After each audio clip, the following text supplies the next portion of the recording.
manolotra ny arahaba tompoko. Saika azo vahana indray ny oram-baratra amin'ny akamaroan'ny faritra maro eto amin'ny afovoantany sy any amin'ny ilany afovoany andrefana ary any atsimo-atsinanany Madagasikara.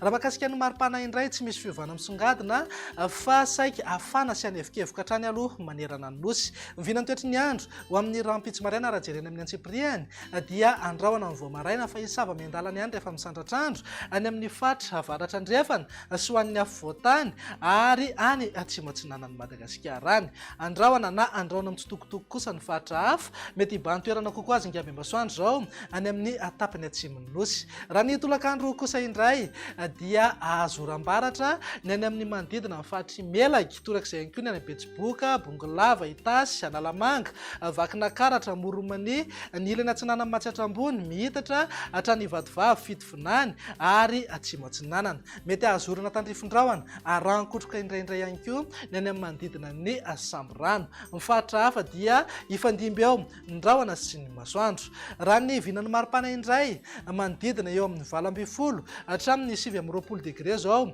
ho an'ny afovoantany, 20 hatramin'ny 430 degré eo amorontsiraka atsinanana ary 420 hatramin'ny 430 degré kosa ho an'ny morontsiraka andrefana. Tazantsika amin'izao fa mananika 930 hatramin'ny 730 degré ny maripana ambony indrindra any amin'ny faritry Menabe, Betsiboka, Boeny ary Sofia. Mivinany toetry ny andro ny alatsinainy kosa indray ary dia saika mbola hita taratra eny ihany ny oram-baratra any amin'ny manodidina Samborano torak'izay ihany koa ny any Boeny, Melaky, ny ilany andrefana Betsiboka mihazo amin'ny Bongolava, Itasy, Vakinankaratra, Moromani, ny ilany atsinanana faritry Matsiatrambony. Mety hisy ihany koa ny erijika isina orana tandrifindrahona indrindra ny alina ho an'ny faritra Analamanga. Ny faritra hafa dia homaina ny andro amin'ny ankapobeny na andrahoana mitsitokotoko. Raha mahakasika ny maripana tsy misy fiovana misongadina fa eo amin'ny 9 hatramin'ny 30 degré zao an'ny afovoantany, 20 hatramin'ny 30 degré morontsiraka atsinanana ary eo amin'ny 20 hatramin'ny 30 degré kosa ho an'ny morontsiraka andrefana.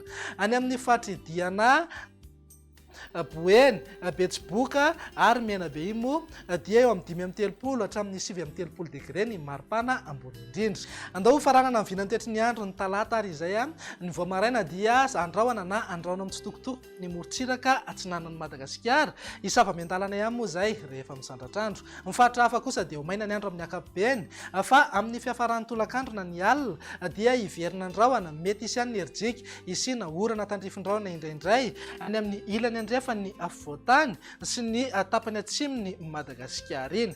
Mety isy tandrifindrahona iserana ihany koa manodidina ny Samborano. Ny faritra hafa dia saika miamaina ny andro amin'ny ankapobeny. Mivinany maripana indray dia manodidina eo amin'ny 17 hatramin'ny 30 degré ho an'ny afovoantany, 20 hatramin'ny 30 degré ho amorontsiraka atsinanana ary eo amin'ny 420 hatramin'ny 430 degré kosa ho an'ny morontsiraka andrefana. Tsy misy fiovana misongadina amin'ny maripana ambony indrindra any amin'ny faritry Menabe, Betsiboka, Boeny, Sofia ary Diana fa saika manodidina eo amin'ny 30 hatramin'ny 730 degré eo zay maripana ambony indrindra izay. Dia izay indray vinany toetry ny androntsika ato anatin'ny 3 andro avy. Mamehy fotoananao ao manaraka indray. Veloma tompoko.